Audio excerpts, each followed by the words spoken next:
अस्सलाम वालेकुम। आज मैं शेयर कर रही हूँ फ्रोज़न कोफ्ते की रेसिपी। इसको हम फ्रीज़ करके रख सकते हैं 1 महीने के लिए, और जब भी हमें कोफ्ते बनाने हैं तो बस ग्रेवी तैयार करेंगे और फ्रीज़ करे हुए कोफ्ते उसमें डाल देंगे तो बहुत झटपट से एक सालन बनकर तैयार हो जाता है।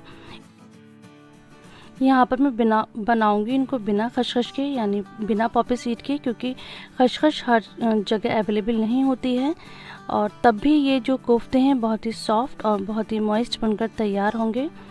तो इसको हम बनाएंगे कीमे के साथ। तो यहाँ मैंने आधा किलो कीमा लिया है। कीमा लेने कोफ्तों में एक चीज़ का बहुत ज़्यादा ध्यान रखना होता है कि जब भी हम कीमा लेंगे तो वो बहुत बारीक मशीन का पिसा हुआ होना चाहिए, और उसको धोने के बाद उसमें बिल्कुल भी पानी नहीं रहना चाहिए। तो मैंने इसका पानी अच्छी तरह से खुश्क कर लिया है। अब इसमें मैंने 2 चम्मच भुने हुए चने का पाउडर इस्तेमाल किया है। 2 चम्मच भुने हुए चने लिए हैं और उसको पीस लिया है। अगर आपके पास भुने हुए चने नहीं हैं तो इसकी जगह पर 2 चम्मच बेसन ले सकते हैं, जिसको कि हमें भूनना होगा तवे पर।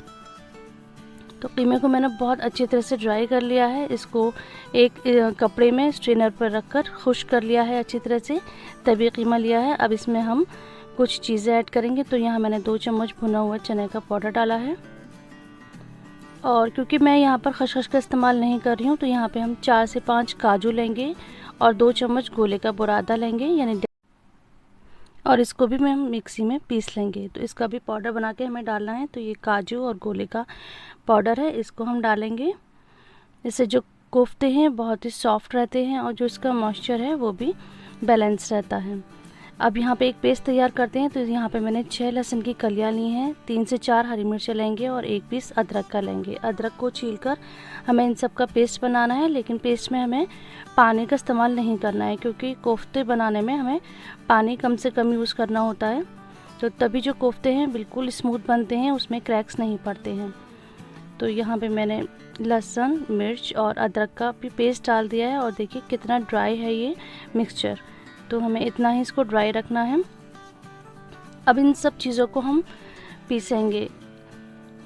तो ये सारा जो मिक्सचर हमने तैयार करा है इसे मिक्सी के जार में डालकर ग्राइंड करना है। अगर आपके पास चॉपर है तो उसको चॉपर में चला लें।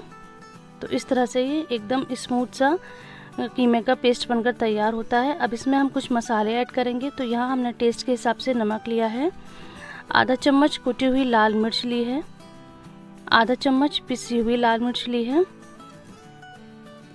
आधा चम्मच ही हमने गरम मसाले का पाउडर लिया है। इसमें दालचीनी और जावित्री का पाउडर भी ऐड है। अगर आपके गरम मसाले में नहीं है तो अलग से डाल लें।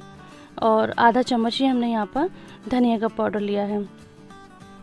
अब इन सब चीज़ों को अच्छी तरह से मिक्स करना है।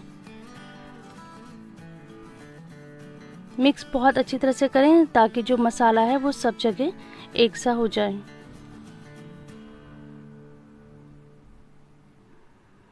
अब इसको मिक्स करने के बाद इसमें हम हरा धनिया डालेंगे। तो यहाँ मैंने 2 से 3 चम्मच बारीक कटा हुआ हरा धनिया लिया है, और एक मीडियम साइज़ की प्याज लिया जिसको बहुत ही फाइन चॉप कर लिया है, बहुत बारीक इसको हमने चॉप करके डाला है।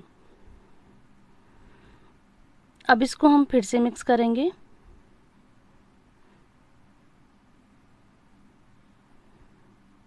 तो इस तरह से एकदम स्मूथ सा इसका मिक्सचर बनकर तैयार है। अब यहाँ हम इसको एक बार फिर से मिक्स कर लेते हैं इस तरह से। और जो मैंने स्टेप्स बताए हैं इनको फॉलो करके कोफ्ते बनाए जाएंगे तो जो कोफ्ते हैं बिल्कुल स्मूथ बनेंगे, उसमें क्रैक्स नहीं पड़ेंगे। तो ख़ास चीज़ का ध्यान यही रखना होता है कि कोफ्ते में बिल्कुल भी पानी नहीं होना चाहिए। अगर उसमें मॉइस्चर है तो उसके लिए हम जो हमने चने का पाउडर लिया है उसको हम ज़्यादा इस्तेमाल करेंगे, या फिर उसमें ब्रेड क्रम्स ऐड करेंगे उसके मॉइस्चर को कम करने के लिए। अब इनको हम अपने जो हमारी रिक्वायरमेंट है उस साइज़ के हिसाब से कोफ्ते बना लेंगे। अगर आपको कोफ्ते बनाने में परेशानी हो रही है तो थोड़ा सा पानी का हाथ लगा लें और इस तरह से दबा दबा कर उसको पहले एक साइज़ उसका मेंटेन करें, उसके बाद इसको ऐसे राउंड राउंड करके स्मूथ कर लेंगे। तो इस तरह से हमने सारे कोफ्ते बना लिए हैं। तो मेरे पास ये हाफ़ केजी कीमा था। हाफ़ केजी कीमे में से 13 से 14 कोफ्ते बनकर तैयार हुए हैं। अभी सारे कोफ्ते बनकर तैयार हो गए। अब हम इसको फ्रीज़ करते हैं। तो फ्रीज़ करने के लिए पहले इसी तरह से फैले हुए, यानी किसी प्लेट में या ट्रे में करके हम इसको फ्रीज़र में रख देंगे 1 से 2 घंटे के लिए। जब ये थोड़े हार्ड हो जाएंगे तब हम इन्हें लेकर किसी शॉपर में, किसी पॉली बैग में या किसी ज़िपर बैग में इसको हम फ्रीज़ कर लेंगे।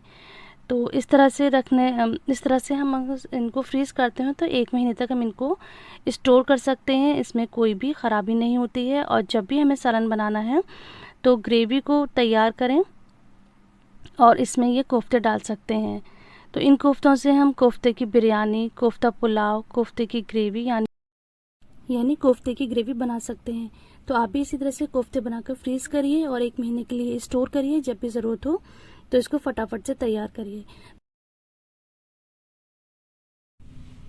Thanks for watching. अल्लाह हाफिज़।